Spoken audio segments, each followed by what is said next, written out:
Hey, this is Robin. This is Jackie. And this is Amanda. And you are listening to We Saw the Devil, a podcast dedicated to horror, true crime, and all things macabre. If you want to follow us between shows, don't forget to check us out online. You can go to our website at www.wesawthedevil.com.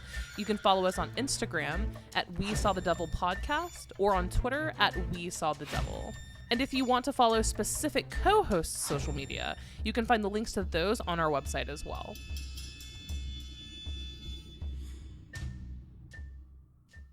All right, guys, so tonight we are going to be covering basically everything that's transpired over the last, 4 days. Our last episode dropped the morning that Lori was arrested.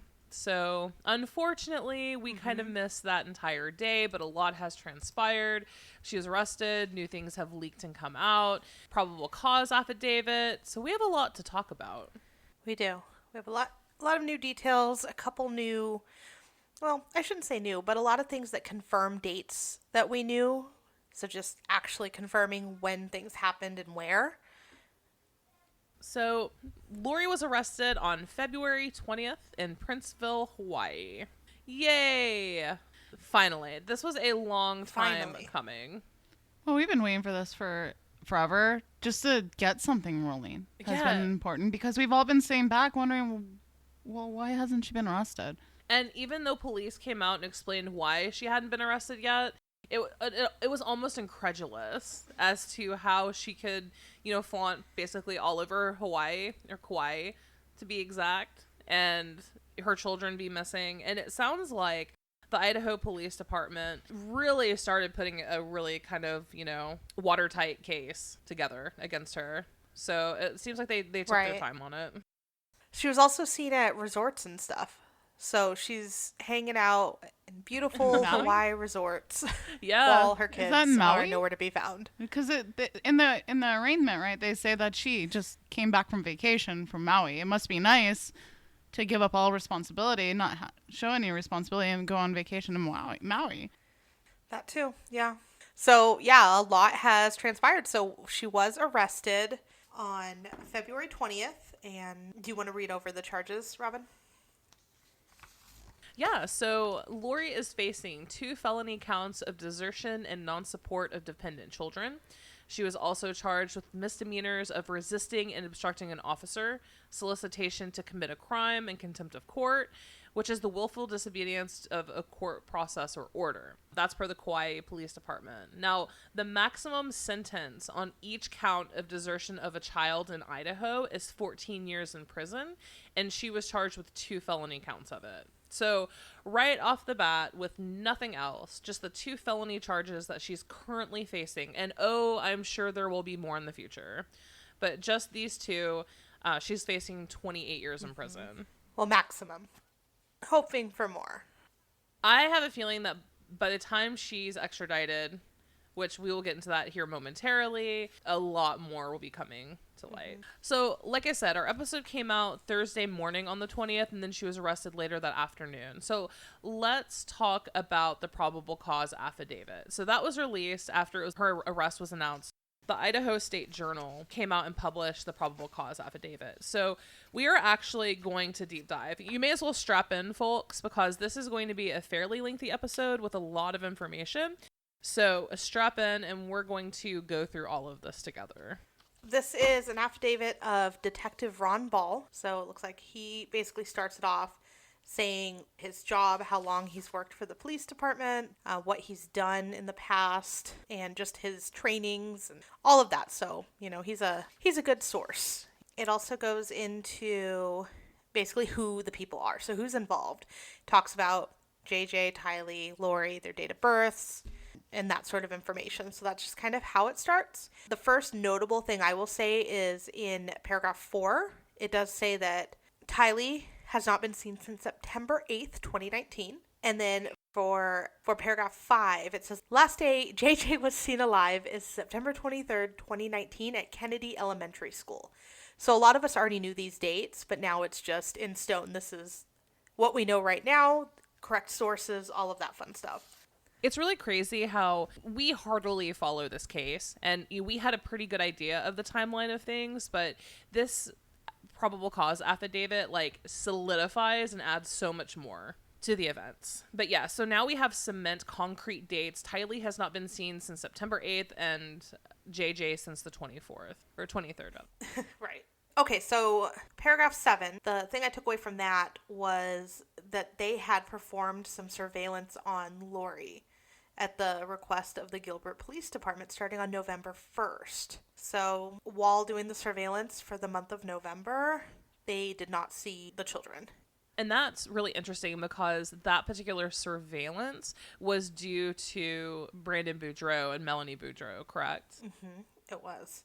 And that entire thing, which we will get to Brandon again in a moment, but if you recall, Brandon Boudreaux was the ex-husband of Lori Vallow's niece, Melanie, and someone had shot at him and almost killed him. Right. Hit his car. The vehicle that drove by was registered to Charles Vallow, so, he was dead, so they started to surveil Lori Vallow. Right. Now, here's something that Robin and I have talked about quite a bit lately, is in paragraph 8. So it talks about the shooting, right? It says, Brandon described what he saw. So it says, Brandon observed a rifle with a silencer come out of the rear window of the Jeep, and then Brandon's vehicle was shot once in the front driver's door frame. As Brandon drove away, the Jeep followed, but eventually turned in a different direction. So I didn't realize, first off, that he was even, inside the car at the time. I thought, for some reason in my head, he was outside of the car, they shot at him, and, maybe he ran inside or something like that. But no. Yeah, that's scary. He was in it, and then it followed. So that's even more terrifying.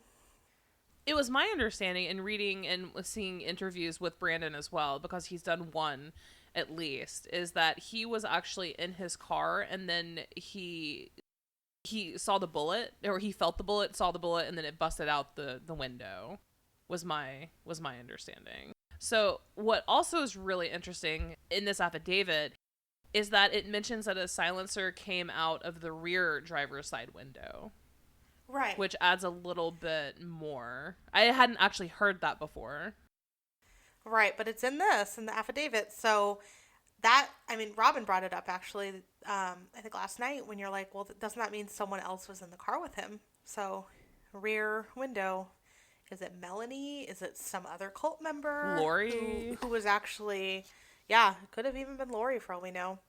But who shot? Well, let's see, it happened October 2nd. So yeah, she was still in Arizona at that time too. So it could have definitely been Lori. So who knows? If you have any ideas or speculations, feel free to share. But that stood out quite a bit. Now, Section 9 talks about Charles Vallow. So he was shot on July 11th, 2019 by Lori's brother, Alex Cox. It also talks about Tammy Daybell, and she died in Idaho on October 19th, 2019. Basically from there, so October 19th is when Tammy died. And then Chad and Lori were married approximately 2 weeks after the death of Tammy. They were married on November 5th, 2019, and had a beautiful Hawaiian ceremony, looked like, yep, per the pictures, which they very much didn't deserve. No. So they talk about the photographs of the wedding. I know we've shared a couple of them. I know the photographer's still upset about that people are sharing them, but if you want to see them, I think we have them pretty much on every social media source that we have. Paragraph 10, on November 26, 2019, the detectives went to Lori's home, and then it has her address in Idaho, to conduct a welfare check. So they met with Lori's brother, Alex Cox, and Chad Daybell outside the residence. This is a little strange to me. Chad acted as if he didn't know Lori very well and stated that he did not know her phone number. Alex told detectives that JJ was with his grandma, Kay Woodcock, in Louisiana, which was not likely to be true due to the fact that Kay was the individual who called the missing child report to Gilbert Police Department. Isn't that so insane? That's a big red flag right there. Like, why would you be lying? Yeah. It's like, I don't even know her. She doesn't go here. Right. So Never met it. Absolutely ridiculous. And then Alex and Lori, so basically he's like, oh, Alex said Lori may be in apartment 107. So the detectives went to apartment 107, but the apartment was completely empty and vacant. So apparently she just sits in empty apartments and waits for police to come to her. She wasn't there though. But just saying that just seems absolutely ridiculous. Because what did he expect to get? I'm going to go check this empty apartment and not find her. They're going to come right back. Yeah, exactly. So I'm not sure what his goal was there. At this time, they called me, so the detectives, and asked me to come to the premises to help search for JJ. So shortly after, the detective stopped Chad and asked him again if he had seen JJ, because he was driving, looks like he was driving off. They say that he was driving a black Chevrolet Equinox away from the residence. So they stopped him and they're like, okay, again, where is JJ? Chad responded that last time he had seen JJ was in apartment 107, which is that weird empty apartment, I guess, in October. He also admitted he knew Lori's phone number, surprise, surprise, and then finally provided it to the detective. Isn't that so weird? Like, I don't understand. Okay, so it seems like almost every misstep in this entire case has been Chad fucking up. Like, panicking and then just saying whatever comes to mind. Because, like, Right? how do you not know that the police will catch you in that lie? Right. Especially, well, I think Alex had said, yeah, Alex told them apartment 107, but also, I don't know her phone number. Well, obviously they're going to get her phone number in another fashion then. Like, you saying, I don't know her phone number, I guess we'll never know, isn't going to work. You know, it's terrible. Every time I hear about apartment numbers, I just keep on thinking of apartment 214 from Jeffrey Dahmer. Like, that's all I keep thinking of. I'm like, wait, if you're involving a discussion about crimes and apartment numbers, that's just where my mind goes. Well, there's going to be a lot more apartment numbers coming your way. Oh, no, I hope not. I certainly hope not. So let's move on then. So then, paragraph 12. So they finally did speak to Lori in her apartment 175. Oh, God. So again, why would she be at 107? Lori told us that JJ was in Gilbert, Arizona with a friend named Melanie Gibb. So Melanie Gibb's going to be another new character that we're going to talk about a little bit. Yes. So they got Melanie's phone number from Lori, and then they tried to basically contact her, and they were unable to do so. All right, paragraph 13. So what they did then is they contacted Lori Vallow again and requested that she call Melanie Gibb. At this time, Lori told the detectives that Melanie and JJ were at the movie Frozen 2, so it was unlikely that Melanie would answer her phone. Let it go. They instructed Lori to call Melanie Gibb and to have her call them so they can verify the location of JJ. So on the evening of November 26th, they still hadn't heard from Melanie. The detectives were informed later that evening around 9:30 p.m. that Gilbert Police Department went to the home of Melanie Gibb. So Melanie wasn't home. So the detective contacted her by phone, and she stated that JJ was not staying with her in her Arizona house and had not been there for several months. Here's where it gets a little crazier. So remember, that happened on November 26th. Paragraph 15, December 6th, 2019. Melanie Gibb contacted the police department and said both Chad and Lori called her the day of November 26th at separate times and asked her to tell the police department that JJ was with her, even though he wasn't with her. So that day then, that they were trying to get a hold of Lori and, no one knew her phone number. She was sitting in the empty apartment. That's when they called her twice at different times. So I don't know if Chad did that when he tried to disappear in the car or what, but basically said, hey, just if anyone asks, JJ's with you. So she decided to wait from November 26th to December 6th to tell police that. I don't know why she waited. I don't know if she just got scared and figured that they'd find out, but I'm glad at least, that she ratted out the friend.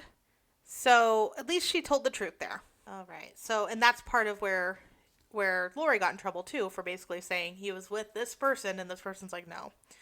So she definitely provided a false statement to police, which is a big no-no. Yep. Big no-no. Don't do it. The 16th paragraph basically says she delayed the investigation by lying about the whereabouts. So that's part of those charges too. On November 27th, that's paragraph 17, the police department obtained search warrants to search Lori Vallow's apartment. And Jackie, for you, that is apartment number 175. Melanie's apartment, which is apartment 174. So I'm thinking they were next door neighbors. And then Alex Cox's apartment, which he was 107. So he wasn't next door. uh, yeah. So his apartment was the weird one. They say this apartment had nothing in it other than a couple of items in its garage. So I'm wondering if maybe he actually stayed with Lori or with Melanie at this time and just had an address to have an address. I'm not sure. It's possible. Oh, then it confirms when she actually left. So here's the weird thing. Remember, the 26th is when they were trying to question everyone, right? The police department had believed that they had left Rexburg, or Lori had left Rexburg with Chad the night of the 26th. Melanie later confirmed that Chad and Lori did leave Rexburg the night of the 26th. So they got questioned. The night that the police came calling. And then they ran away. So that confirmed it too, because I think before that was a little bit more speculation of when they actually left, whether they left the actual Rexburg, or was it just that they left the apartment? And no, they actually left Rexburg then. They left the country, didn't they? Well, or not the country, but they left the continental U.S. As Amanda mentioned, police searched the apartment. So during the search of Lori Vallow's apartment, the detectives found evidence that J.J. Vallow was prescribed risperidone in the form of a pill. Now, the bottle had his name on it, and it said prescribed risperidone. So risperidone, if you're unaware, is a tranquilizer prescribed to treat irritability caused by autism. So the prescription was filled for him in January of 2019 in Arizona. The bottle still contained 17 pills. So the detectives contacted the Idaho State Pharmacy Board, and they confirmed that the prescription had never been filled in Idaho. And reading up a little bit more, and also with Kay Woodcox and other neighbors and family members, JJ had autism, as everyone is aware, but his autism was so severe that he was almost completely non-functioning without his medication. He would apparently become very, very violent, very irritable, and could not, like, almost even nonverbal if he did not have his list of medications that he was on. But the bottle still contains 17 pills. So originally filled in January of 2019, here we are, and still 17 pills remaining. Right. So, which is incredibly sad. When you place that together, plus the dog, things are adding up here. Well, obviously she wasn't taking care of him. Is what it shows. There's proof. So on November 27th, the next day after Lori and Chad fled, they also served a search warrant on Lori Vallow's storage unit, located at the Self Storage Plus in Rexburg, Idaho. Mm-hmm. Now, inside the storage unit, they found a blanket with pictures of JJ, a blanket with pictures of Tylee, a backpack with JJ's initials on it, toys that appeared appropriate for a young boy, winter clothing, other children's clothing, bikes, a scooter, and a photo album that contained photos of both JJ and Tylee. So everything related to children. Right. Like everything. And it was November, so it was winter there. They would have needed their winter clothing. Yep. Exactly. And, we kind of we touched on this, I think, last episode too, but that's in the police writing now, so... Exactly. So we're just basically covering the affidavit as a whole, and a lot of the things that we previously knew have just now been officially confirmed by law enforcement. Right. So then, paragraph 20, the credit card that Lori was using for the self-storage was declined on January 2nd of 2020, and they have not been able to get a hold of her to get basically new updated information. It doesn't really say if it was declined due to funds or maybe it expired. We don't know. We just know that it was declined, and luckily the self-storage place is working with the police and not just letting someone bid on it or throwing it away like sometimes they do. Yeah, they didn't care. She's like, oh, my children's entire life histories and photographs and toys, fuck it. Right. Okay. So soon after, paragraph 21, soon after they executed the search warrants to find J.J. Vallow at the apartments in Rexburg, Gilbert police asked them if they had any record of a Tylee Ryan being in Rexburg. Now, Tylee is Lori Vallow's biological daughter from her marriage to Joseph Ryan, who is now deceased. Tylee also, in the paragraph 22, Tylee also has a brother named Colby Ryan. And the detectives were aware that the Gilbert Police Department had been in contact with Colby. And if you have been keeping up with this case, Colby has a YouTube channel where he has frequently put out videos discussing this case and his mother. Colby reported that the last time he spoke with Tylee was on August 30th via FaceTime. He told the Gilbert Police Department that when he tried to contact Tylee after August 30th, Lori would give excuses as to why Tylee could not talk to him. Right, and that's weird too. Like, you should be able to talk to your brother. And apparently they were very, very, very close and talked almost daily. So suddenly Tylee disappeared around August 30th, and Lori basically took over. Right. So through their investigation, the Rexburg Police Department had been informed that Tylee moved to Rexburg with Lori in or about September 1st, 2019. They had been informed that Lori told Melanie Gibb that Tylee was attending classes at Brigham Young University in Idaho. However, a records check at BYU indicates that Tylee had never enrolled there or any school affiliated with BYU. And again, why? Why make up that lie? Because it's easily researchable. Like, someone can research it and figure it out. Yeah, and it just seems like they just got so used to spewing just random lies that with no care, Right. and all of them are researchable and easily refutable. It's weird. It's almost like false trails that they're trying to lay Yeah, out but they're and waste distractions. time. Yeah. They're terrible false trails, though, because it's a quick phone call. It's not even that it's records that are sealed or, something that's difficult to get. It's literally call the school and they'll say no. Well, I mean, they have to go through like what to verify enrollment and stuff. You have to go through the student clearinghouse sometimes. It depends. I guess you might be on hold a while. Yeah. Bursar. Hi, Bursar. But I feel like it's just, they're so stupid. Like, just the lies are not even well thought out. All right. So, paragraph 24, the Rexburg Police Department verified Lori Vallow moved into the apartment located at 565 Pioneer Road. So, Jackie, here's another apartment number for you again. Christ. Number 175 in Rexburg with Tylee and JJ on or about September 1st or 2nd, 2019. So, Lori Vallow moved into that apartment complex, right? Where the police later came and knocking Right. on September 1st or 2nd. Now, that information was corroborated by Lori Vallow's neighbors who lived in the same complex in the next door apartment. Mm-hmm. They saw Tylee at or around the residence when she moved in with Lori. Those same neighbors actually helped Lori move into her apartment. They saw Tylee briefly a couple of times after she moved in, but had not seen her since the first couple weeks of September. Their son played with JJ multiple times. Now, those same neighbors had further informed the police department that one of their children went to Lori's apartment sometime in late September to play with JJ, and the child was informed by Lori Vallow that JJ was not there and that he had gone to stay with his grandmother. Mm-hmm. And then paragraph 25 talks about, basically there's a Ring doorbell, across from Lori's apartment, who captured JJ playing outside on September 17th, 2019. And so we've watched all of the videos from these Ring doorbells and from Ring. And then there is a photo as well that got released this week. And here's the thing. So everyone is going nuts about this video from September 17th. So this is kind of outside the affidavit, but just part of the news stories that are floating around. Now, when you watched that video of JJ and that kid playing, what were your thoughts?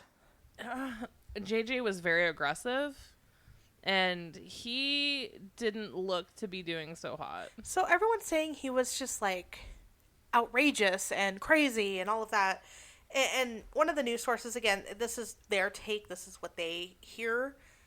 And I kind of agree, but when you read something, when someone's saying something, you're watching a video and you're like, okay, yep, that makes sense. You don't really think. Yep. But he says, get the hell out of here. And then the other kid's like, that's a bad word. And then they both run into Lori's house, and then Lori reprimands him for using those bad words. And like, it's a kid saying a bad word and then screaming and running. And I'm just like, seeing it, I guess he could be a little out of the norm, but also sometimes kids are loud and ridiculous and yelling, and it's not so much out of the norm. So without knowing his normal behavior, I can't really say that he was completely outrageous like some of the news stories are saying.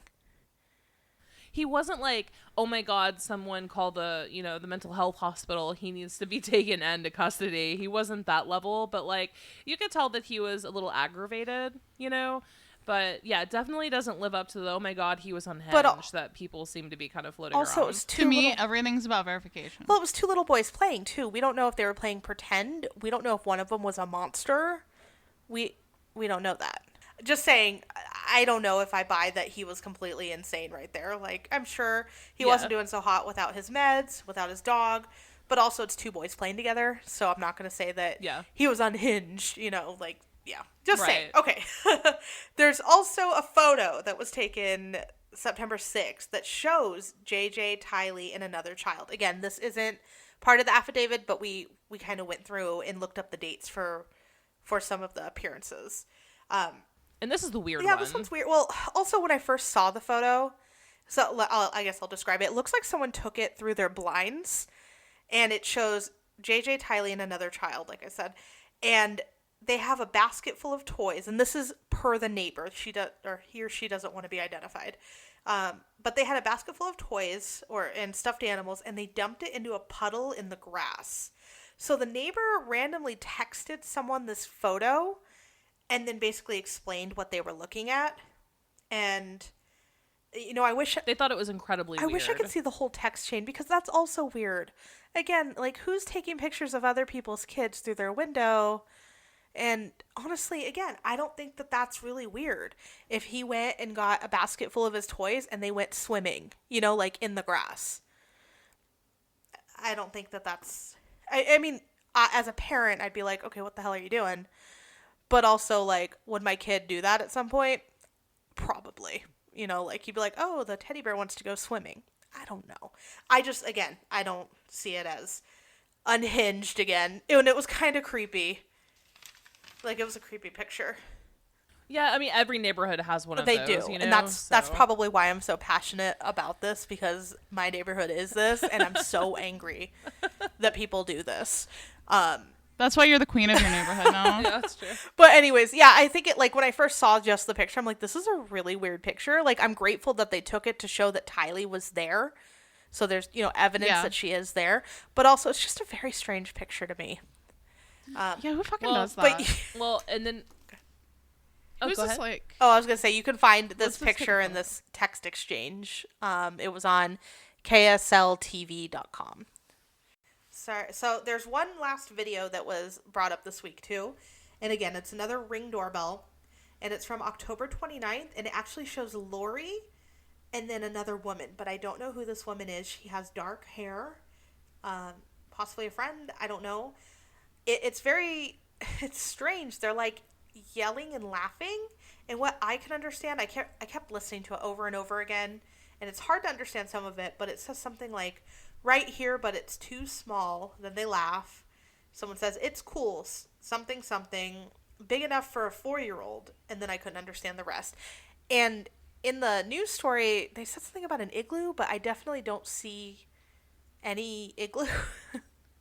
Yeah, I don't either. But the Ring doorbell is kind of far away, though, from where they are. Like, it's a Ring doorbell, and then they're running through the courtyard. I see nothing. Yeah. I see nothing. Well, the neighbor said that there was, like, an igloo snow fort in one of the yards, and so the woman probably, like, ran in it. It was obviously small because a kid probably made it. And then she runs in Lori's house. So Lori is seen, though, in the doorway. And the nice thing about this Ring doorbell is literally it is pointed straight at Lori's house. Mm-hmm. So you can see anytime basically with Ring, it depends on how your sensitivity is. And I'm going to guess this person's is turned low because all of the apartments are so close together. But if they go anywhere near her door, it'll start the recording. Well, I guess the detectives had asked this neighbor, like, hey, can you look and see any time that they've done anything? And unfortunately, she had it set to delete everything every 60 days. So October 29th was the only video she could get. So I just wish there was a way of obtaining any others to see, like, when's the last time they left that house. That's true. There must be something that Ring is able to do through, like, maybe a subpoena or something to reverse a deletion. I feel like they would have. I mean, everything leaves a data artifact behind, so you can retrace it. Even people who completely have hard drives that have been submerged in water and completely shattered to pieces are able to be recovered. No fucking doubt that they're able to recover something from Ring. That'd be maybe, ridiculous. from what I've understood, or what I understand about Ring, though, is they're actually pretty good with working with police and detectives and that sort of thing. Even as, you know, as silly as things of, like, when people come and, you know, rob cars at night and things like that. That's their damn job. That's what they should be doing. Well, They I'm just shouldn't saying, be, like, if it was there, I feel like they would have been pretty open about giving it to the police. Because, at least, I'm no police officer. I don't know. But from HOA meetings and stuff that I've attended, they say, oh, yeah, if you have a Ring camera, they're really easy to work with. They help us out all the time. So that's just what I've heard. No, it's true. But now that we've explained all of the videos. All right, moving on to one of the biggest news pieces from this, at least after the affidavit dropped. This was the number one piece of information that people really kind of, like, went for and clung on to. So paragraph 26. Throughout our investigation, we were able to determine through phone records that Tylee Ryan accompanied Lori Vallow, Alex Cox, and JJ Vallow on a day trip to Yellowstone National Park on September 8th, 2019. They obtained a photograph of Tylee at the park entrance through the National Park Service. So, you know, like one of the security cameras or entrance cameras, they got a photograph of Tylee Ryan there. Also, through service of a search warrant, Rexburg Police Department obtained a photo from Lori Vallow's iCloud account of Tylee Ryan in Yellowstone National Park that is timestamped September 8th, 2019. So apparently, Lori had deleted the photo off of the iPhone. However, it was still in her iCloud. She was too stupid to actually delete it from the cloud. So, it was still there. Was there any proof that she deleted it, or just, like, I mean, it says iCloud, so I don't know if, like, it just uploads and deletes. That's what I've read in multiple sources, is that it was not on her phone locally, but police found it on the iCloud drive, which means that, yeah, so it puts it on the phone and then uploads it to the cloud. Well, yeah, we don't know, though, if she deleted it or if she has a program that just auto deletes once it's updated. That's true. I guess it would be determined by her setting. Right. That photo is the last time that police have any record of Tylee Ryan being with Lori Vallow. They have no additional witnesses. No one can verify having seen Tylee Ryan past September 8th. That was it. Well, and you had some interesting information that you taught me about Yellowstone that was more of, I guess, we're going to veer off again into a speculation route. But tell me what you had found. So, people were starting to bring up something called the Death Zone in the Facebook group dedicated to this particular case. And I was like, what's that? That sounds conspiratorial. That doesn't sound like anything that would actually ever be true. All right, so it is true that Yellowstone National Park has a 50 square mile quote-unquote zone of death, where technically, although it has never been challenged in an actual court of law, you can get away with actual murder. Yellowstone National Park is located, for the most part, in Wyoming. There's a very, very small sliver of the park that crosses the border into Idaho, and that small patch is known as the Zone of Death. So Yellowstone was established before the 3 states it occupies joined the Union. So that would be Montana, Idaho, and Wyoming. Because of that, it's different from all the other federal land in the U.S., which is usually split up by its corresponding district courts. So Yellowstone National Park, on the other hand, has been assigned fully to the District of Wyoming. So let's say that you committed a crime in the Zone of Death. Technically, you would be in Idaho, right? So that would be tried by the District of Wyoming. You would basically be sent off to the courts of Cheyenne and Wyoming, but then you can say, hey, I didn't commit the crime here. I should be tried in Idaho, right? Because you are tried wherever you commit the crime. So then they would send you back to Idaho.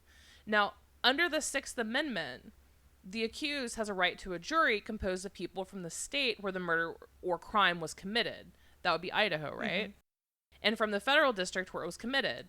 The federal district would then be Wyoming. So you can commit a crime in Idaho in the zone of death. Your federal district would be Wyoming, but your state district would be Idaho. However, not a single person actually lives in the patch of Yellowstone Park in Idaho. So basically, more or less, you would not have access to a trial by jury. Interesting. And I just looked up from her that apartment that's in the affidavit a couple pages before. I looked up from her address to Yellowstone, and it's about an hour and a half drive. And then from that entrance, how far is this area you're talking about? In Idaho? Yeah, this area, the special area in Yellowstone. So is it... That's it. If they went into that particular entrance, that's it. Okay, so they pretty much start out in that area then. They started out in the zone of death. So there's only one case where a crime has been committed in this area, and it was a man who was from Wyoming, and he actually thought about the zone of death, and he came in and he illegally poached an elk, and he dragged it to his car in Idaho on the Idaho side of the zone of death, and he got caught. And so the same thing happened. It started to work its way through the legal system. So Idaho arrested him. It was a federal crime, poaching an animal on federal land. It's a federal crime. So he was carted off to Wyoming, and he said, hey, I can't be tried here. Literally, the justice system stopped, and he ended up pleading out, but ultimately the charges were dismissed. So we still don't have basically like a final conclusion on the zone of death. A murder, like something really serious, hasn't worked its way through yet. But people have been asking Idaho and Wyoming and Washington, D.C., why the fuck don't you do anything about this? Like, it's only a matter of time, right? Until like someone really like actually goes out and commits a murder. Or maybe they already have, with the intention of having this happen. But literally, I kid you not, the Capitol Hills in Idaho, Wyoming, and Washington, D.C., the federal courts, no one wants to touch it. They're like, well, we have just more important things to do. And just That's based so off of her insane. stupid lies and her stupidity, like, I wonder, if she read that and was like, okay, this is a great place. So, right, I mean, it's apparently it's very well known there. And Senator Larry Craig, the gay bathroom tapper that you may remember years ago from Idaho, he promised to look into the issue but did not do anything. Representative Mike Simpson of Idaho, who is the current state congressional representative, he's still in office there. He said that he, quote, didn't think the zone of death was a problem. And he said that we could, quote, count on checks and balances to remedy the issue should a murder be committed. So, like, no one literally cares about this particular area. I wonder why. Just, they don't want to do the paperwork for it, or is there another reason? So, the Department of Justice, Senator Mike Enzi, a Republican from Wyoming, asked the Department of Justice to look into the issue. And the Department of Justice basically threw their hands up. And they said it was harmless. They said splitting Yellowstone into the district courts for Wyoming, Idaho, and Montana would also split it in between the 9th and 10th circuits. So basically, they just don't want to do anything because it would take redistricting. So long story, very, very, very, very short, is that there is, in fact, a 50 square mile piece of land in Idaho where you can technically get away with murder. Possibly. It's never been tried. Never been tried, Until, but... I mean, who knows? But I thought that was just interesting for how, like, the closest area to Yellowstone where she could actually go in is that part. Is zone of death, yes. Mm-hmm. That seems very strange to me. All right. So, paragraph 27. So, they verified that Chad and Lori flew from Los Angeles, California to Kauai on American Airlines on December 1st, 2019. So, I know that was also a date that people wondered, like, when did they actually set foot into Hawaii? December 1st, 2019. They obtained that information through a search warrant served on American Airlines. Now, here's another thing, though, is two things. They did not return to the mainland of the United States since then that they can see. And then the same records also established that JJ and Tylee were not with Lori at that time. Mm-hmm. So when she flew to Kauai. Where are the kids? There's proof that you left your kids on the mainland and went to Hawaii since December. So, that's a long time to have someone watch your kids if they are here with someone. Right. And we'll get to another point where it doesn't seem like there is anyone here watching them. God, that's so sad. So moving on to paragraph 28. So the detective, Ron Ball, says, I am aware that Chad and Lori are currently living at 4141 Queen Emma Drive, Unit 3, Princeville, Kauai, Hawaii. I am in contact with the Kauai police who are monitoring the condo in which Chad and Lori are staying. The children have not been sighted with Chad and Lori. Further, I'm aware that on multiple occasions, Chad and Lori checked into the Kauai Beach Resort and that no children checked in with them.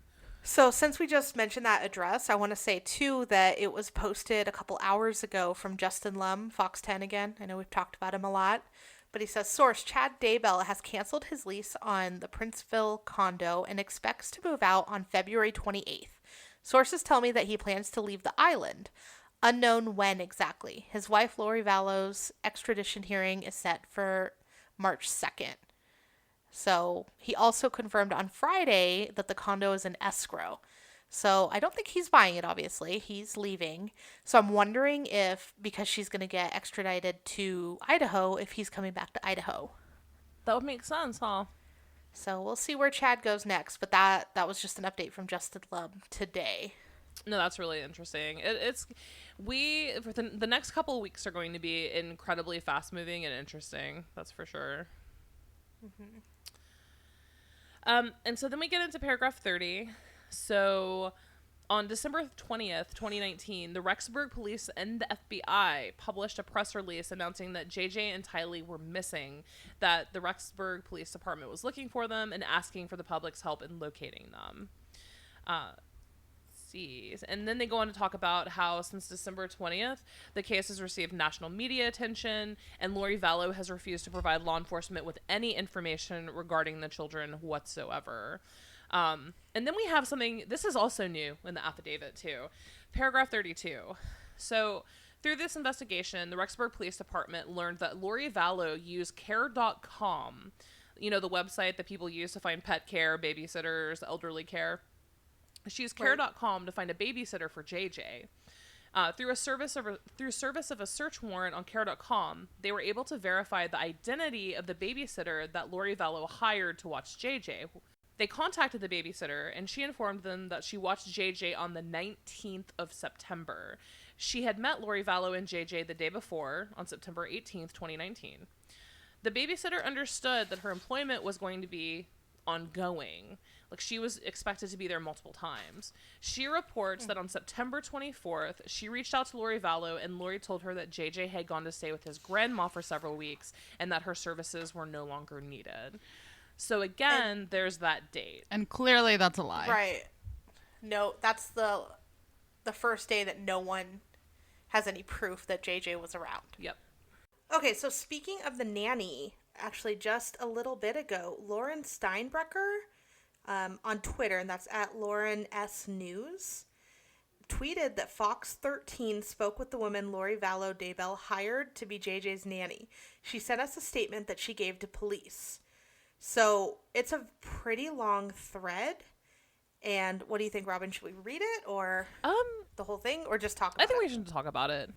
So the beginning, basically, she says that she went to Lori's townhome on September 18th. She says she was very welcoming and gave her a hug. The home was clean, and it had a picture of the temple on the wall. She explained basically that JJ... I wonder if we should just read it. It's going to be easier. You think so? Okay. It's not that terribly long. No, just talking. Okay. So there's a tweet that was just put out from Lauren Steinbrecher, and that's at Lauren, LAURENS News, and that's on Twitter. She says, Fox 13 spoke with the woman Lori Vallow Daybell hired to be JJ's nanny. She sent us the statement she gave to police. So it's a fairly long thread, but I really thought it was interesting and gave another, another view on how life was there. No, absolutely. And I feel like this this interview also humanizes everyone a little bit more too. Mm-hmm. So again, it's a little long, but I really do think it's interesting. So this is all from JJ's nanny. Her name still hasn't been released She's just known as JJ's nanny. So she says Lori Vallow Daybell contacted her through care.com. She went to Lori's townhome September 18th. She was very welcoming and gave her a hug. Their home was clean, and it had a picture of a temple on the wall. She explained to me as we watched JJ play outside with the neighbor kids some of his tendencies.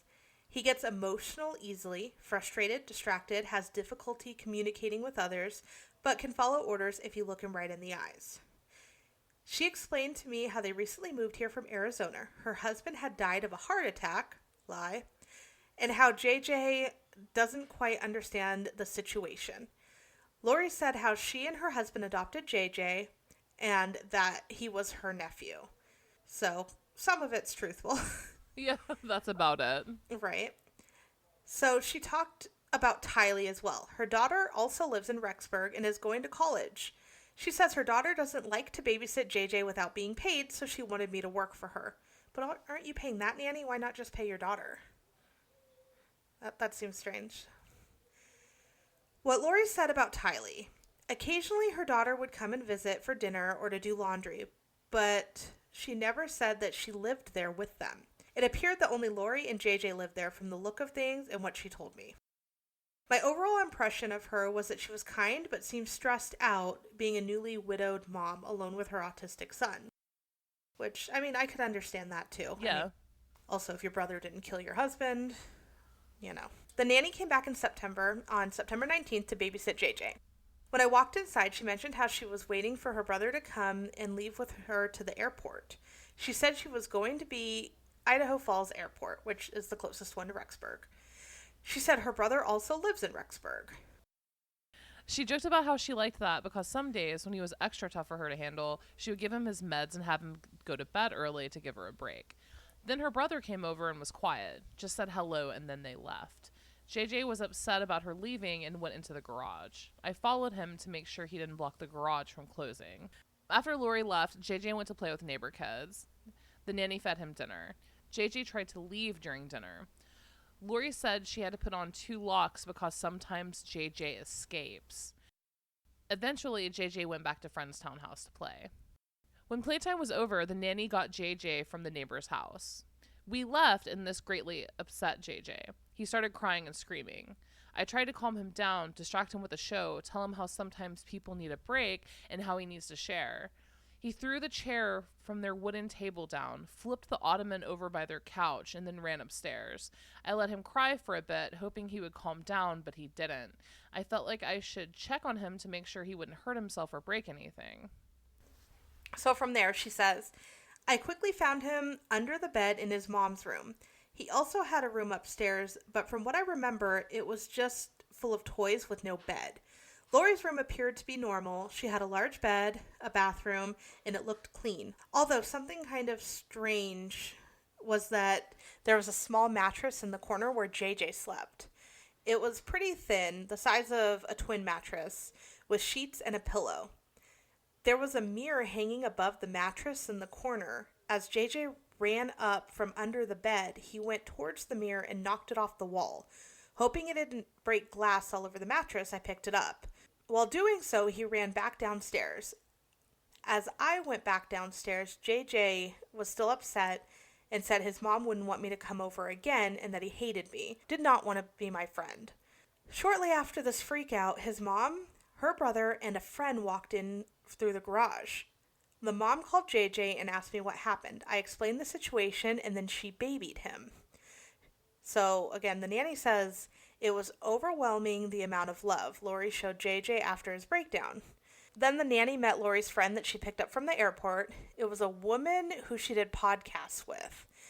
I didn't see a suitcase, so I didn't think she was staying that long.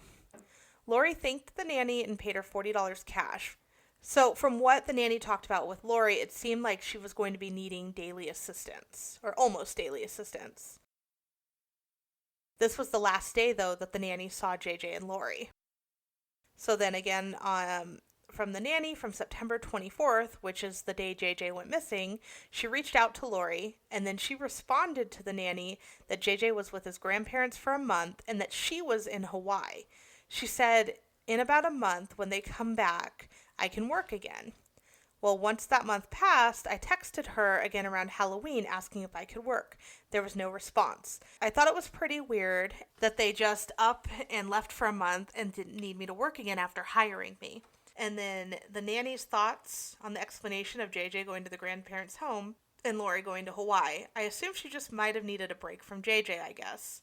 And I left it at that. But that was the last time I communicated with Lori. And then the newscaster goes on to say some notes that the nanny said that Lori had told her is that Lori's husband died of a heart attack. Yep.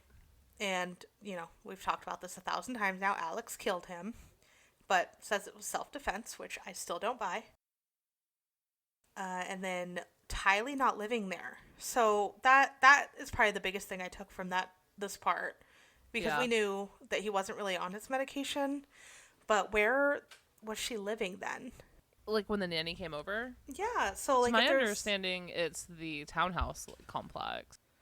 So maybe she was living at Alex's, with his empty apartment, or Melanie's? Wouldn't the nanny have commented that the apartment was like almost empty though?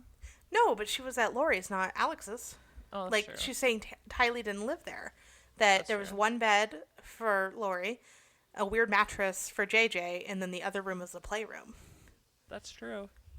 And then as far as the medicine goes, she mentioned the medicine, but then the documents said that it was only filled in Arizona, not Idaho. So he would have already run out by then if they were doing it consistently.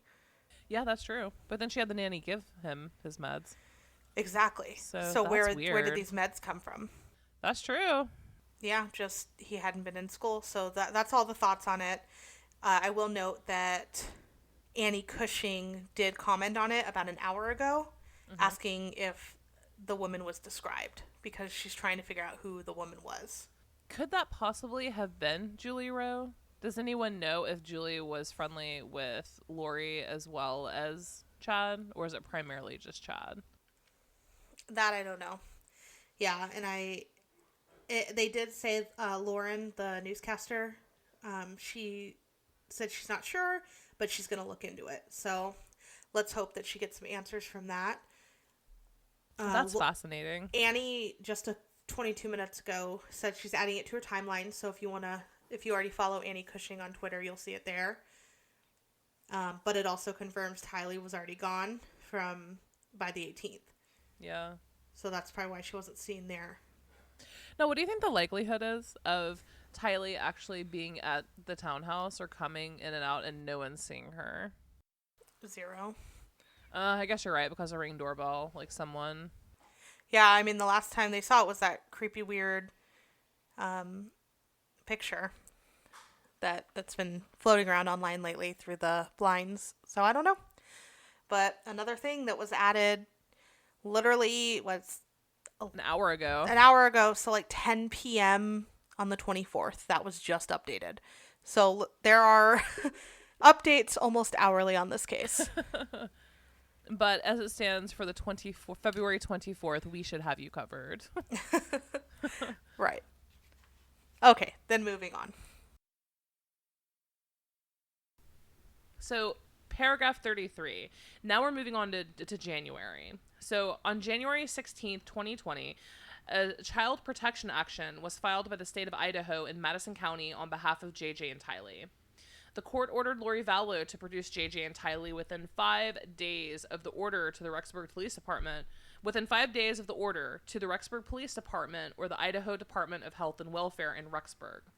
Lori Vallow was served that order on Saturday, January 25th, 2020, by Detective Chad Cataluna of the Kauai Police Department. So Lori was served this order in Hawaii on January 25th.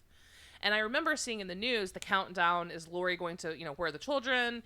This is when the hashtag where are the children, really got going. So 5 days passed and Lori did not produce the children. And she has still not produced the children to this day. Right.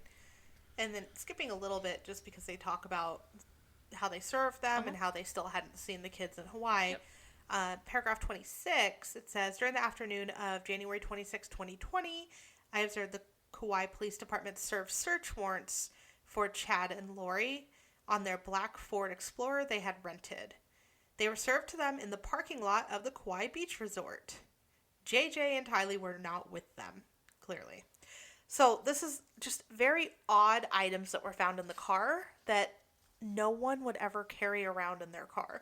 So both birth certificates for Tylee and JJ were present in this rented car. Tylee's financial transaction card issued by BBVA, so her bank card. JJ's iPad, identified by his initials on the back. Another iPad which was logged into JJ's Apple account. And then JJ's school registration receipts from Kennedy Elementary School in Rexburg, Idaho.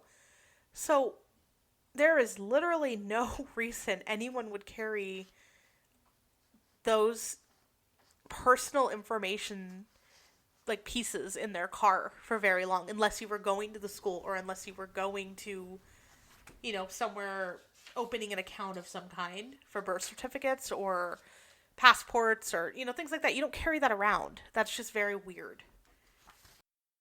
It's just odd. Here's the additional piece to that. So as everyone knows, Tylee Ryan's father, Joseph Ryan, passed away of a heart attack, right? When she was a young child. So she was eligible for his Social Security benefits, I believe, when she turned 17. So okay, yeah. It has been reported that Lori Vallow, if she has Tylee Ryan's financial cards where the Social Security is being deposited into, which it seems like she did, and part of this investigation in this affidavit, like paragraph 37, concludes that Lori Vallow, that card is still active and has been used since the last sighting of Tylee. That means that Lori Vallow has been committing Social Security fraud and using Tylee's Social Security payout from her father's death. Right. If it was Lori, again, we don't know, but we're pretty sure. Yes, and she has it in her possession. It's likely. So again, that is one question that I have. Well, I guess they don't know, you know, if it was her. Right, they don't know yet, so. But that's just something that we speculate is coming. Yeah. Just to keep it factual. I have to say that most people who have had grandparents in a normal, like, family setting would say that grandma always has a box of documents, like birth certificates and stuff of their grandchildren. Like, that's normal. Keeping in a car is like the least normal thing I've actually never heard of anyone being like, I'm in a rental car with like all my kids' belongings, but my kids are nowhere to be found. No. The only time you need that is if you are, sometimes if you're going on like a cruise with underage kids, travel with underage kids, and then, yeah, if you're applying for like some sort of identification, I can't really think of another reason why you'd need to carry it around. So that's just odd. Well, then on January 26, 2020, after the search warrants were served for the vehicle, a search warrant was served on the condo. So this is the condo in Hawaii, a different condo from Idaho. In the garage, they had just standard garage stuff, so chairs, yoga mats, beach towels, things like that. There was no items in the garage, though, that would appear to belong to a minor child. Mm-hmm. They also found basically nothing in the condo that would have belonged to Tylee or JJ. Mm-hmm. They said that there wasn't any indication of a 7-year-old boy even being present there at all. No toys, no books, no meds, nothing. So they did have a second room outside of the master bedroom in the condo. And, you know, that's probably where the kids would have been, and there was nothing there. Yep. So, that's sad. That is really sad. And then paragraph 39 is basically a recap of discussing the service dog that J.J. Vallow had for his autism and how Lori Vallow attempted to get rid of him, or when they picked up the dog, and then also eventually that she got rid of. Also something very telling. Go ahead. Oh, I was just going to say, it confirms that the dog trainer picked up the dog. Because some people were saying she sold it, and I know she had an ad up, but it didn't work. The dog trainer picked it up on August 30th, so I'm pretty sure that's what we had said before, too. Yes, exactly. Lori Vallow said, come get this dog. Our life circumstances have changed. Mm-hmm. And he noticed JJ, but not Tylee at that time. Yes. Paragraph 40, the detectives interviewed Chad Daybell's parents. Now, those two people have remained pretty silent throughout this thing, huh? So they interviewed Chad Daybell's parents, Jack and Sheila Daybell, in Springville, Utah. And they told this detective that Chad and Lori told them in November that Lori Vallow was a, quote, empty nester. And that's easy. Again, that's another stupid lie, because if they ever looked up anything on their new daughter-in-law and even Google her name, they're going to see, you know, she was present when Alex killed her ex-husband. Or if they ever ask, like, oh, you were married before, what was he like? I don't know. It's just a question, especially if someone died. You know, if they got a divorce, that's like a no-no topic normally. But if your significant other passed, then normally it's, you know, you ask, oh, well, I'm so sorry to hear that. What happened to him? And if they Googled anything about that, they would have seen her with Tylee standing there. Yep, it's true. They even say, like, she's over there with her daughter, I think, at one point. So it's insane. Just another stupid lie. No. And then paragraph 41, another stupid lie. The Rexburg Police Department interviewed Jason and Samantha Gwilliam. And Samantha Gwilliam is the sister of Tammy Daybell, Chad's deceased wife. And Jason and Samantha told the Rexburg Police Department that Chad told them that Lori had, quote, no juvenile children. So, red flag, red flag, red flag. And, I mean, they were living there in Rexburg all together for a while, or, you know, at least Lori was with the kids at one point. There is documented proof of that. So, I just feel like Rexburg's not the biggest place. Yeah. So, a lot of people probably, I mean, they had to have left the house to go to the store or, you know, somewhere around town. People would have seen her with kids.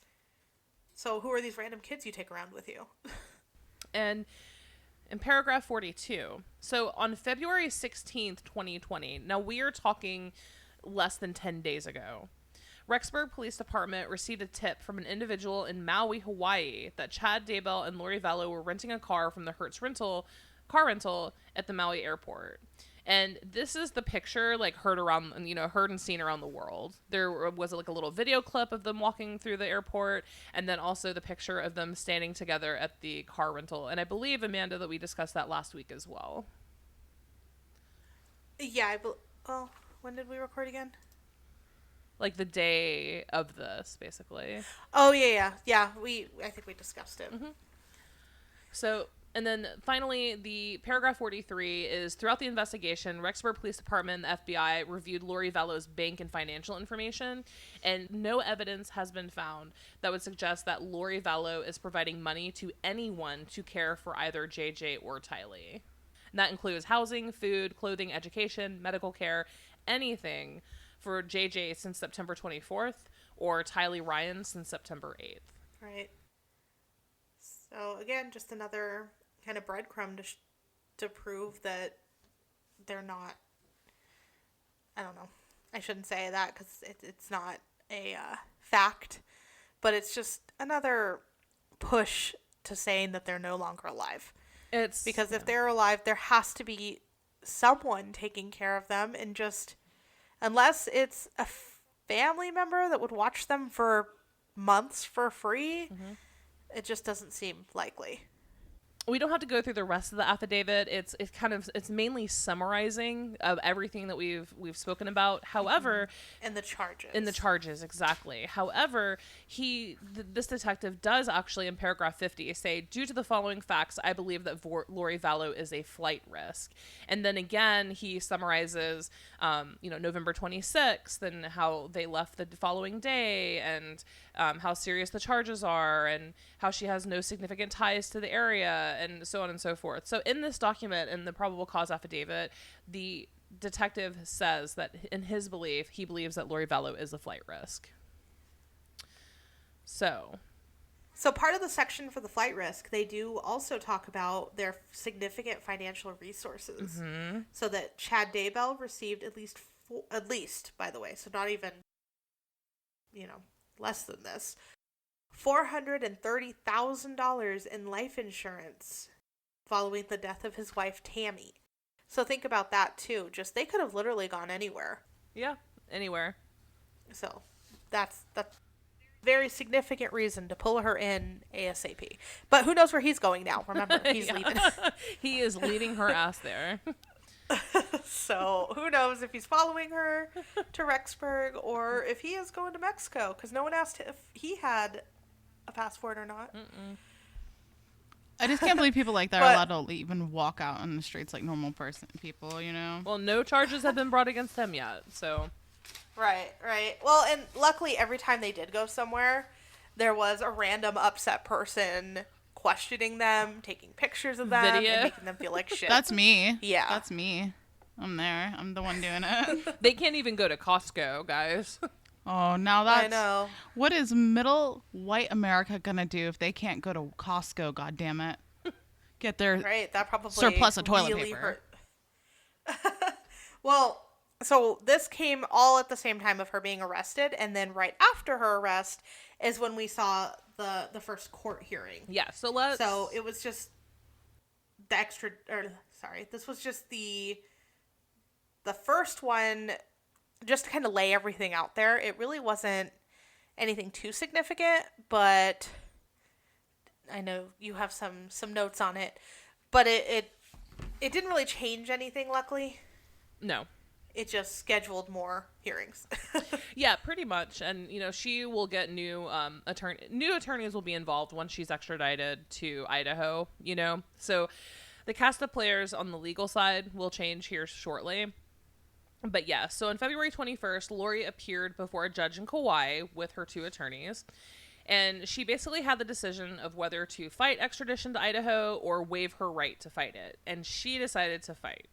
So the prosecuting attorney, Justin Kollar, argued for a $5 million bail due to her being a flight risk for already having absconded from Idaho where the crimes occurred the day after police got involved. So Lori's defense attorney, Daniel Hempy, argued that her bail should be lowered to just $10,000. I gasped when they said $10,000. I laughed so hard. Well, and let's just paint a picture for those that didn't watch the hearing. This guy seemed so out of place and just I don't know a better word for it, but sloppy and unorganized. He just seemed frantic and was like, yeah, I just think, the charges are just this. And the way that he said she just has a couple felonies. She just has a couple misdemeanors. And you're like, dude, that's pretty intense. He's like, I just think it should be $10,000. It was just so lax and really awkward. Yeah. He was not a good speaker whatsoever. For being a lawyer or an attorney, he really did not have a presence. He was just like, I really think $10,000 would be great. Don't you think? Come on, judge. Yeah. I mean, this is even worthy of your look. What? Sir. Well, I loved it, though. As soon as he started speaking and just sounding completely ridiculous, I smiled. And I was like, thank God. She's not going anywhere today. Yeah. And to that point, the judge denied his request and the bail remains at $5 million. So in order for her to get bailed out, 10% of that someone has to come up with 10% of that, which is still $500,000. So the bitch ain't going anywhere. No. And it also gave us a lot of great memes. I don't know if you've seen the lawyers memes lately, but they have made me chuckle every time I see them. If you hashtag true crime memes on Twitter, there are some gems out there because it's all Lori Vallow right now. Her look on her face and her mugshot is literally I've never seen anyone give I'm embarrassed, but I'm still giving you the stink eye. That's kind of what happened. It's she's squinting her eyes, but her head's back. Really? She's giving you it's her upper face is smiling and her lower mouth and face is scowling. It is the weirdest look I've ever seen. So basically, Lori cannot leave the island of Kauai, and the prosecuting attorney requested that her passport be handed over, but Vallow's team claimed that she does not own or have a passport. And the defense wanted the extradition hearing. What really made me happy, it was the look on her face. So the defense wanted the extradition hearing to be held the second week of March, which would have allowed time for them to gather witnesses and supposed evidence. What evidence they have, I do not know. The prosecution wanted it to be sooner. And the judge was like, fuck yeah, I agree with the prosecution. This extradition hearing is going to be March 2nd at 9 a.m. And that was the only time I have ever seen Lori show any emotion whatsoever. It was great. It was amazing. Oh, was it Chad Daybell in the background? Yeah. I love how they pan the camera off of her just to show his expression of, like, he is so tense. Like, it almost looks like he could, like, his frown could break off his face and walk away on his chin. Yes. And, like, Yeah. it is just crazy. Like, I've never seen such a look of, like, oh my god, fuck. And what I thought was really... Yeah, they're closing in. Yeah, I think he knows it too. But what I really found interesting, especially since I'm a legal nerd, is that her defense attorney, and again, like, for what Jackie and Amanda said, he was so sloppy. And he immediately said, well, we're concerned for another reason. Yesterday, when she was arrested and my office was calling the cell block, we were told that she wasn't here. And basically, she was MIA for hours. And then we learned later that the Idaho police were questioning her with the Kauai police while they knew she was represented by counsel. So, like, her defense attorney is already trying to, like, sow seeds of, like, malpractice by the defense and police. And I just want to be like, bro, she's not even going to be in Hawaii, like, 2 weeks from now. You can try this, like, you know, fancy shit all you want to, but, like, she's going to be extradited. Mm-hmm. So it was just really funny how sloppy he was and how he tried to be like, oh, well, and it did not work. Which, after this hearing, after the extradition and bail hearing, Lori was then booked into the Kauai Community Correctional Center, and that's where we get that magical mugshot number 2. Oh, yeah. She aged like 10 years in 2 days. I mean, it's not like it was Black Friday at Costco. It's like, if any of you guys have seen the new movie, Gretel and Hansel, she's like a reverse witch. She literally looks like she saw, like, that she was through Vietnam or something, and she saw some shit. Like, dude, prison's not a really friendly place. Sorry to tell you, lady, but you fucked up. And especially when there are children involved, Lori Vallow is not going to be having a good time in prison. No. No. Well, and just kind of a fun thing that you can do is if you look up, you can look up on the Hawaii Department of Corrections and do an inmate search. And you can have them notify you when any of her status changes. And Amanda's already on that. I am notified. She is currently at the Kauai Community Correctional Center, so that's when she was moved after that hearing. And she should technically, unless she posts bail, which $5 million, it's 10%, I want to say, in order to bail her out. I don't think anyone's going to do that. I'm hoping no one does that. But she'll at least be there through March 2nd. And if you want it, her offender ID is A6119716. Mm-hmm. So follow along with her jail journey. Now, so we've spent the last hour. I told you guys it was going, to sit down and strap in because it's going to be a big one. We wanted to cover the affidavit because it just solidified so much that we've been speculating and talking about for the last couple weeks in this case. But we do have some additional notes on the case as a whole, right? Like some other stuff. Amanda, do you want to go first? Honestly, not so much. I had a lot about the videos that we caught. I kind of added a lot to the extra searching I did to the affidavit part. But just the strangeness of the Yellowstone thing, where they actually would have gone, and how there's if you go to Yellowstone or any park, you're gonna take a ton of pictures, and there's only two. One's the security cam, and one is in her phone. I'm wondering where Tylee's phone, they found her phone. Did they go through her pictures? Because think about it. A teenage girl visiting a really pretty place. How many pictures did she take, and when did the picture stop? Yeah. Is kind of my question coming up. Who was at Lori's house during that video? That video in October. Because that's after the kids were missing. So did this person know of the kids? Is it a new person that she met? Does she have any hand in what happened? And then also the part that you had brought up earlier, Brandon Boudreaux's attempted murder, when he says back, that came up this week too, just saying that Melanie confirmed that she conspired with Alex Cox. Now, exactly. So here's my biggest question. I have some other pieces too, but like, as far as over the last week, beyond the affidavit, beyond anything that's been confirmed, this is the one singular question that I have. So earlier in this episode, we discussed, Brandon Boudreaux and how someone tried to kill him in his car, right? It was a charcoal colored Jeep Wrangler. The gun and the silencer came out of the rear driver's side window and shot his Tesla, so on and so forth, right? Brandon and Melanie have been in the midst of a custody dispute, right?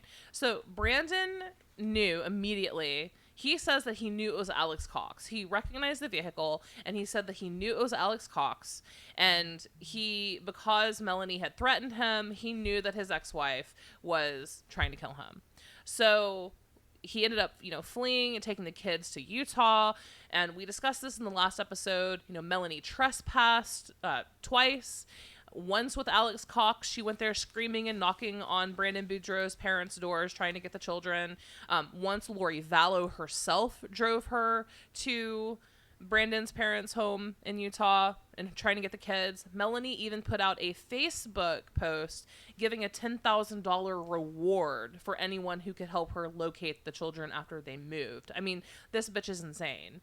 So now they're in that custody dispute. We mentioned that last week. And documentation came out, I believe, yesterday from this custody dispute where Brandon claims that Melanie's new husband, Ian Pulowski, provided statements to law enforcement that Melanie admitted shortly after they married that she conspired with Alex Cox to kill Brandon. Apparently, Ian Pulowski told law enforcement that Melanie once said something to the effect of, quote, "Sometimes children are full of light, and then just like that, they go dark." Brandon alleges that Melanie was motivated by his $1 million life insurance policy to commit this murder. And he also alleges that Melanie has admitted to knowing where the children are and what happened to them, but has been refusing to cooperate with law enforcement. Well, that dark statement doesn't sound so great. No. So that doesn't sound so great. And also, how does Brandon know any of this information unless either law enforcement or Melanie's new husband, like someone has told him and given him this information? How can he make this claim? Discuss. Right. And I don't see them talking over the table, like, I don't get it, how they have any contact, because she's crazy. And then also, obviously insane, right? And she had the trespassing charges at one point trying to get her kids. What I want to know, too, is, like, outside of just normal wanting to be with your kids, because it really doesn't sound like that's what her goal was. What did she want with the kids? 2 episodes ago, we discussed Melanie more in depth, and Melanie told Brandon, "Take the kids, I don't care." And now suddenly she wants them. Right. There's been some weird speculation posts lately, too. And again, this isn't factual. This is speculation about a god or something where there's child sacrifice involved. So that's been one that's been on my feed quite a bit. I don't understand where it's coming from or why, but again, she wanted more kids, so it just sounds really weird. It is really, really, really bizarre. So I'm keeping probably the closest eye, honestly, on this Brandon and Melanie thing, because let's say somehow, I mean, Melanie and Lori were very close. Don't forget that Lori got Melanie into all of this bullshit. Melanie moved to Rexburg, for the Chad's little, group. Got remarried. Yeah, got remarried. Super fast. Like 2 weeks after, I mean, it's just insane. So this, to me, I feel like Melanie could potentially be some sort of break in the case, provided if she will cooperate. It seems like she probably knows more than anyone else does. Agreed. Yeah, she's been in it, and I wonder, well, she has blonde hair, so I still don't know who the unidentified person in that video is with Lori. Maybe just the neighbor or Julie Rowe. Well, the neighbor possibly. said she kept. Maybe the neighbors say that she kept to herself for the most part, and that she mentioned once that her husband had passed, and that's why she had moved. Mm-hmm. And then at one point, some neighbors say that JJ was, what was the verbiage? Drug baby. Her niece's drug baby. Mm-hmm. You had to look that up? Well, I didn't know whose drug baby. I thought it was niece, but I wanted to check. But yeah, it's incredibly sad.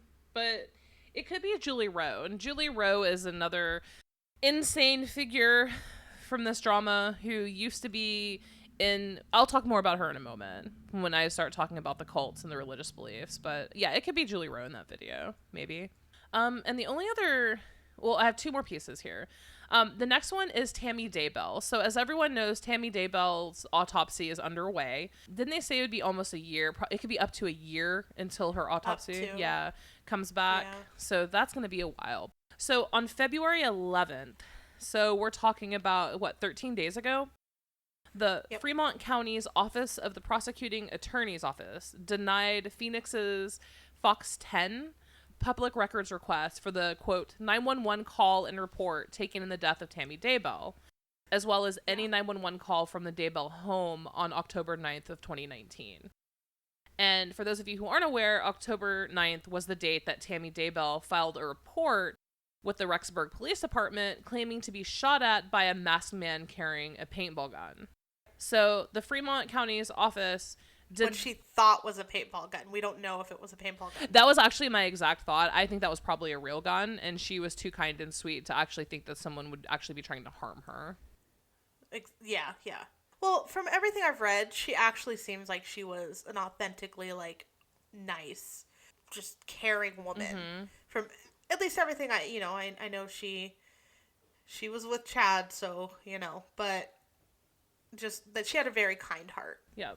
That's everything that I've read as well. And Fox 10's public records request was denied based on two different reasonings.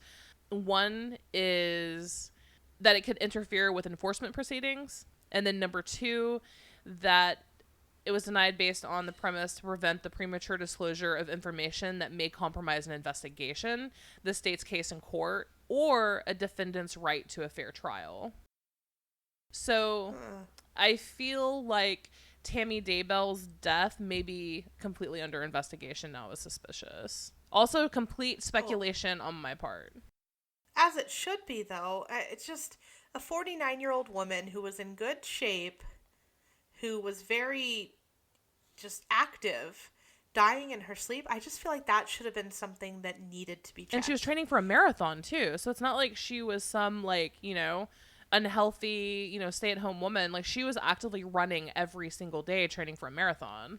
How is that not suspicious? Right. I don't know. I guess it's just weird because, people write off natural deaths so easily in autopsies. Well, a lot of states actually have where, okay, say, for example, if you are, your husband or wife, you die of natural causes randomly and you're healthy. Your family in Idaho can deny an autopsy.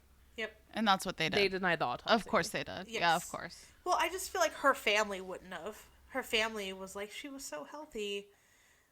Then they had just seen her, I think it was 2 weeks prior to her death, and was like, she was totally fine. So I'm sure it was Chad. I think the husband got to decide that, which also, there's a problem with that. If a wife or husband dies in their sleep for they had no heart issues, they had no whatever issues, I feel like there should be a new law or something where you have to have an autopsy. Yep. But I guess I debating with myself now, but there are some religious beliefs that you shouldn't. So I don't know, but I don't like it. I don't either. So my final piece, and I went down the rabbit hole of this today. So I think since we've started covering this case, the word cult has been thrown out there quite a bit. Now, national media, local media, I mean, hell, we've even called Chad and what he was involved in a cult, but we've never really gone through how Rexburg and Idaho operates, right? Like how the LDS church operates in Chad's area and the groups and so on and so forth. So I kind of went down the rabbit hole of what Chad and Lori were involved in. So I have a lot more information has actually come out about that. I went down the rabbit hole of the LDS church and basically what Chad and Lori were a part of. So Lori and Chad are members of the Church of Jesus Christ of Latter-day Saints, but are also affiliated with several informal groups whose teachings go contrary to what one would hear in the typical LDS congregation. So Basically, the actual LDS Church denounces all of these little subgroups that are kind of like trickled, throughout Idaho and Utah. And there doesn't appear to be any sort of formal organization or clear doctrine among any of these groups in the LDS Church. So basically, there are dozens and dozens of individual small groups. It's not like some huge cults that Lori and Chad are a part of. It's actually many, many, many small, like little, groups of people. It's crazy. So Chad started writing books. He apparently had a near-death experience, and he started writing books. He basically professed to have a close connection to the spirit world, that he could talk to spirits, that he still currently has spiritual experiences that offer him a glimpse into what he believes is going to happen in the future. This includes predicting a foreign invasion of the United States, plagues, massive economic and societal collapse.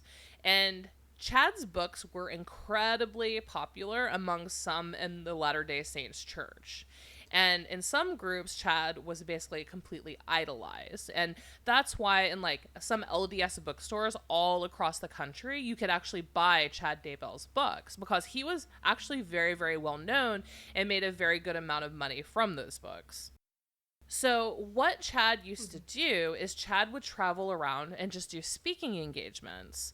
So one of those groups is probably like the main one is called Another Voice of Warning, or a Vow.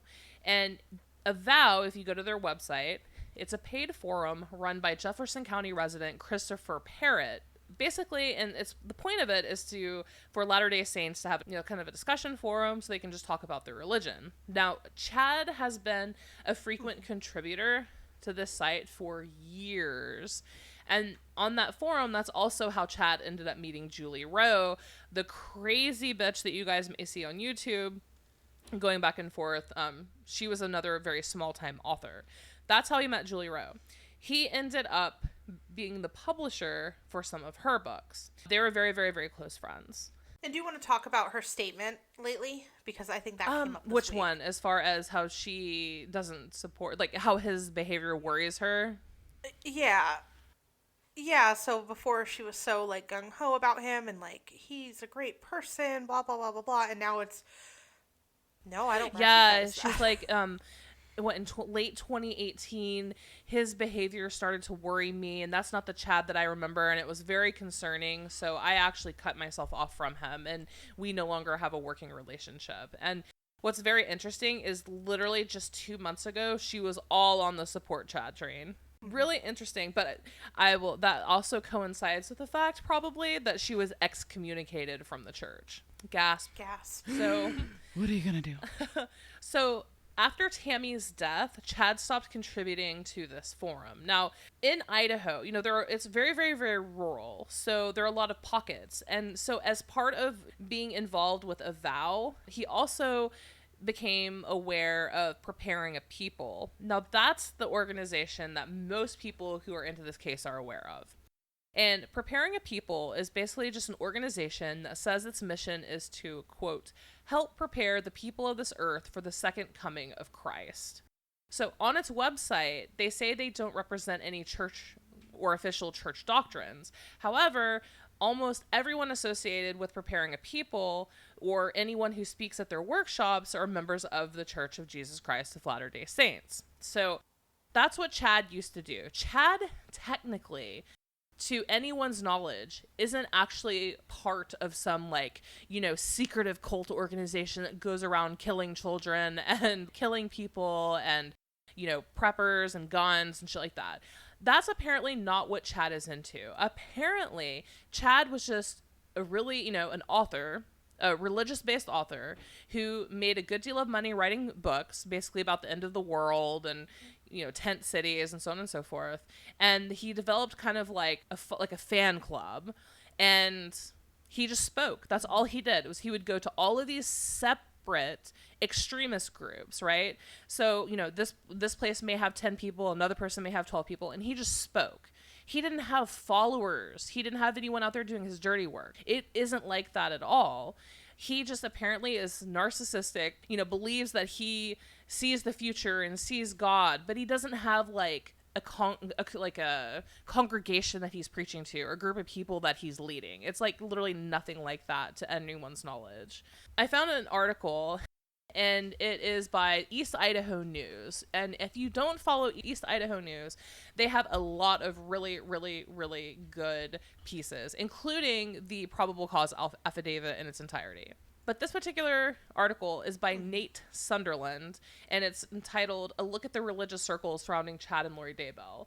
And it's incredibly interesting, and I'm just going to go ahead and say that this article has been my source for all of this information that I'm giving you right now. So major props to Nate Sunderland there for great investigative reporting. But basically, he interviews a couple people from Rexburg who are parts of these random break-off groups, right? And one woman, her name is Jessica, she's LDS Church, and she moved to the area and in 2015, and in their new congregation, she wanted to make friends, and a man approached her and said that he was, quote, spiritually prompted to offer her a job. So she accepted the job and started working out of his, for his business out of his home. The spirits. Well, the spirits offered it. The spirits offered it, yeah. And that's apparently like a big thing in the LDS church, is that they believe that God gives people spiritual gifts. But apparently, like, this guy took it like all the way. Ooh. Is he a wizard now? Yes. He basically said that he had the power to see spirits, exorcise them from people. He would do like a form of Reiki on people. This girl was like, hey, I have celiac disease, blood sugar and thyroid issues. And he put his hands on her. He cured it. Like, holy shit. It's like, throw away your cane, you can walk again. No. Long story short, he got her into prepping. So here's the thing, right? So LDS people are taught that they should have a, quote, basic supply of food and water and some money and savings without going to extremes so they can support themselves in the end of time, right? Like in case Jesus comes down and, hellfire, damnation, the whole bit.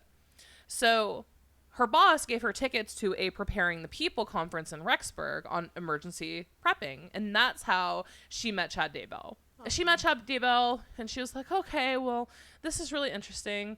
So she and her husband started prepping, and she estimates that they spent between $15,000 and $20,000 of emergency preparation supplies. So wouldn't you? Right? Oh my god. So, yeah, right? Well, you got to buy that is charcoal for Jesus. Jesus is thirsty and hungry. Yeah. Basically, like, a lot of these groups, and this isn't just specific to this one particular group, a lot of people in the LDS church believe that one day there's going to be a call out, and local leaders would stand up in church and issue a call out and basically say, go take it to these particular locations to build these tent cities, which is why in Chad Daybell's books he writes frequently of tent cities. And so if you ever hear that term and phrase used in this particular case, that's what people are talking about. Are these board hoarders? I feel like there's board hoarders who go extreme couponing, and they're like, we need a reason to be crazy and go shopping too much. Lord. Yes. So basically, more or less, this chick, Jessica, financial stress took its toll, just life stress, people, being the job. She claims that she was approaching a mental breakdown. So she went to her boss, and he set her up with an energy worker who more or less did Reiki and counseling sessions twice with her, and even had her boss try to exorcise her demons. Yeah. So she was like, okay, well, okay. Jessica said, directly from the article, Jessica said that counseling was helpful and that it helped her realize that she had experienced some trauma in life, and some of it was the result of her focused effort to be the perfect LDS. That's when she decided to quit her job, end her relationship with the group, and leave the church itself. And then she went to an actual therapist and got actual mental health assistance. And then she was like, oh shit, I am a celiac. Good. And so she, got off the grain and so on and so forth. Unfortunately, her boss had not healed that from laying hands. And was she pooping herself at that point? Because celiac disease isn't fun. She says, quote, I had started eating bread again and did an enormous amount of damage to my intestines and to my body. Oh my God. So I know.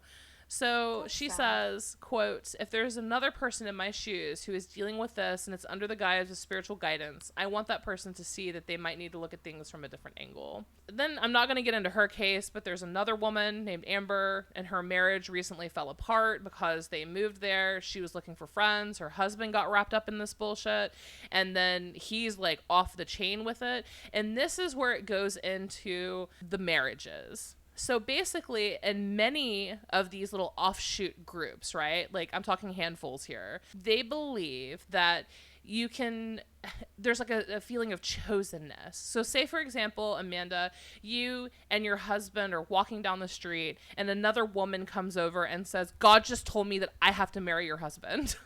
Oh. And that's what happens. Yep. That seems a little extreme. That is, in fact, unfortunately, what is happening there. People go to these temples. So they can just, like, declare that yes. this person is now mine? The idea is that a man and a woman might be destined to be together, even if that person is married to someone else. Because to be part of that 144,000, apparently God says that, you know, in their beliefs that there are supposed to be certain couples. So, you know, a man... You know, say like an older 50, 60-year-old man can walk down the street, see a hot 20-year-old something, and be like, I'm supposed to be married to her. So who verifies the spirit talking? Like, who gets to be the voice between them? Or can everyone that's hear a good the question. I can hear the spirit. Because I feel like there has to be, like, you know, I don't have a better term, but like a chosen few that can hear the spirit, because then others are going to, well, I can't hear it, so it Stop must being be jealous. bullshit. You're just upset that you can't hear the in. spirit. Okay, like I'm a little upset about not being able to hear the spirit and decide everyone's, you know, life partners. No, it's true. That's very LDS based.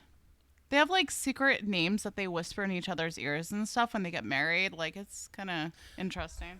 And I want to make sure that we're respectful, because there are, you know, parts of this that not these people obviously, but there are part of like LDS that isn't hurting anyone, and that isn't arranging marriages, or, you know, the spirits aren't telling them to do crazy things. So I do want to point that out, that we're I think that's great of you. being disrespectful towards No, it's true. other And religions. one other aspect, and this is something that both Chad and Julie Rowe believe, is the idea of multiple mortal probations. So according to Orthodox LDS teachings, this life, right, that we're in right now is a test or probation to see if people will live by God's commandments. But Chad and Julie Rowe teach that people can essentially be reincarnated and live multiple times and have multiple probations.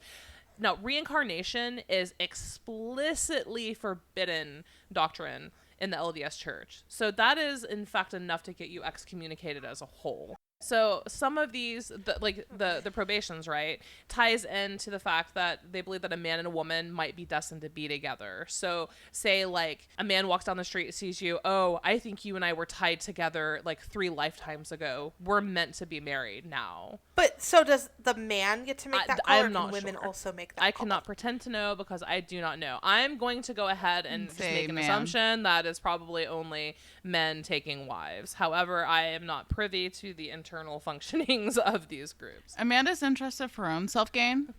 She wants to point fingers and be like, you're For not my self-gain. husband. Yes. You have to marry me. Yeah, of course. So this particular woman in this article, the second one, Amber, basically she did everything. Her husband got really into it, and she was like, okay, sweetie, okay, you know, whatever makes you happy, until one day he came to her and said, I'm destined to marry somebody else. And she's like, this joke got real yeah, weird. she's like, this joke went a little too far, real too fast, and now I am getting a divorce. So Interesting. basically, long story short, is that these particular groups flock to Rexburg, eastern Idaho, and some parts of Utah, and they communicate with one another using groups like Preparing a People, and A Vow. Especially on A Vow's website, they get into like a bunch of crazy shit. And a lot of those conversations Chad Daybell was taking part of. But I just wanted, and you can read again This article is called A Look at the Religious Circle Surrounding Chad and Lori Daybell. There have been a series of other interviews from people involved in groups like this, but I did want to take a moment just to dispel the notion that, you know, because when you think about a cult, right, you think about like Waco or drinking the Kool-Aid and Jim Jones, Right. you know, things like that. Or even Heaven's Gate. Remember when they committed suicide wearing the Nike shoes? To Oh, go up to the God. aliens. Yes. Like, that's the kind of shit that you think about, but really it's just Chad Daybell was just an author that made a lot of money and was a public speaker, like almost like a motivational, you know, religious speaker. So he's not like some grand puppet master, you know what I mean? So yeah. But apparently Idaho, hotbed for this shit. So if you are in a loving relationship with someone who is mildly attractive, don't go here. They may be stolen from you. Again, I just feel like there has to be something more to just walking down the street and being like, the spirit told me we're destined. There has to be more. Like, there has to be, No, I don't there's know, not. a governing source of some No, kind. man, there There's needs not. to be no love. There just the knowing that you're fulfilling a promise to some weird like spiritual entity is enough. But how do they have like checks and balances? How do they know don't. that the There's a spirit man. told this person? And what if the spirit told different things? Like, one guy was supposed to marry that same woman. Like, which guy's spirit is correct? Well, it you want to know the honest answer, and no one's gonna want to hear it from me. But like, it has to do with a guy and whether his ding dong gets hard when he sees her. Like, I marry you. I was told by this. Yeah, but what if two guys have the same feeling? I would assume Which guy wins? I would assume it goes to the guy who has like a higher standing in the group, maybe. I Yeah. don't know. Right, I'm saying there has to be like a governing source of some of this information. Like, there has to be one that's like the matchmaker. I'm sure there's an elder somewhere in here, although it is explicitly stated that a lot of these groups don't run on like the elder, you know, type of system. I'm sure there's someone somewhere with each of these little minor groups that runs it. It's more or who's less. respected more, probably. Like, it probably comes down to like some macho match of some sort. I mean, they all have guns, don't they? So then, just to loop it around to this actual story, then is that what happened with Chad, where he's like, the spirit told me, Lori, me and you are destined. Now that both of our significant others are dead, naturally dead. Then should email That them is, and in ask. fact, what Julie Rowe has made the statement that Chad Daybell, after meeting Lori when they met on the podcast, that Chad Daybell determined that he was meant to be with Lori. So he said that before. So is that before Charles died? Yes, that was before Charles died. That was like a year and a half before Charles died that Lori met Chad.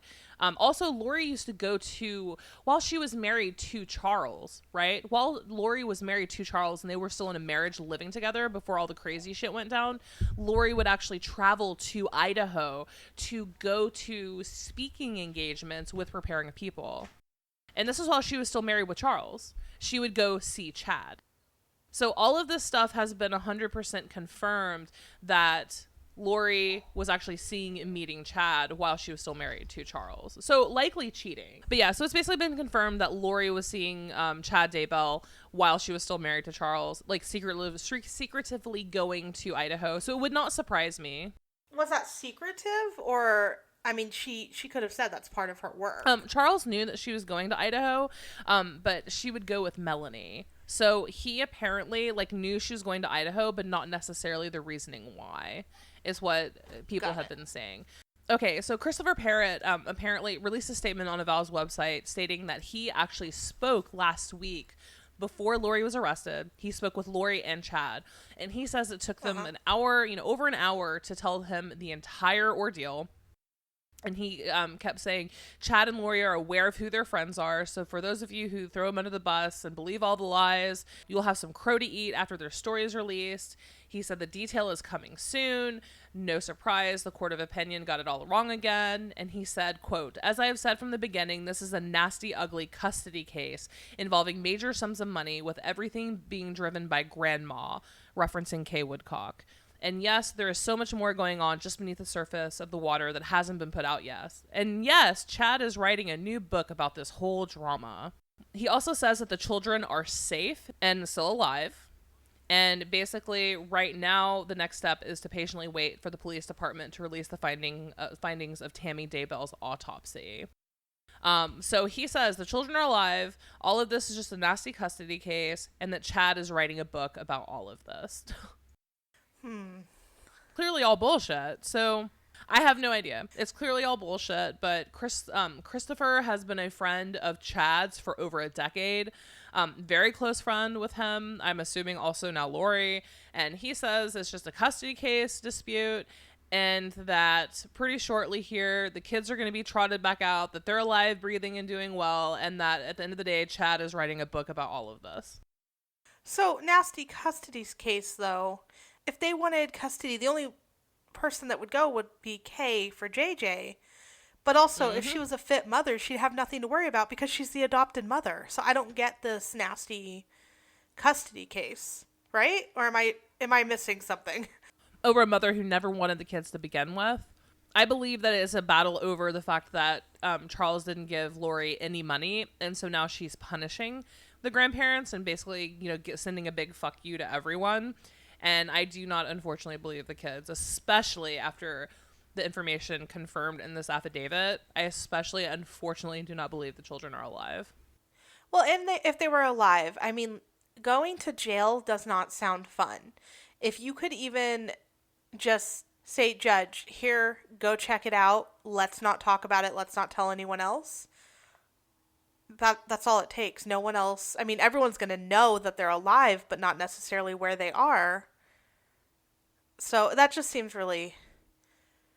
I'm not buying it. Like, I'm very much hoping they're alive. I'm very much hoping that, but just saying it's because of a custody battle to a grandmother versus an adopted mother, and if she's fit to have the kid, just, okay, be a fit parent and you have nothing to worry about. Not hard. So that's it. That was a lot of information. I know tonight this episode was incredibly long. Let us know if you have any questions. Please subscribe if you want us to keep going. We really appreciate you listening. As always, you can find us on Twitter at We Saw the Devil, Instagram at We Saw the Devil Podcast, and Facebook We Saw the Devil. Also, we do have a Patreon. If you like listening and you like the show, we can't do this without you and your support, and we really want to give you the best show possible, so please consider being a patron. We have multiple tiers, everything from $1 up to $25 a month, and a lot of really cool benefits that you may enjoy. Amanda, any final thoughts? No, share your thoughts. I've had a few people reaching out on Instagram lately on my account, and it's just been a cool conversation just to hear other people's thoughts on the case and their speculations. I think it's super fun to just get other people's opinions, so feel free to reach out. I'd love to hear it. And with that, until next week. Bye.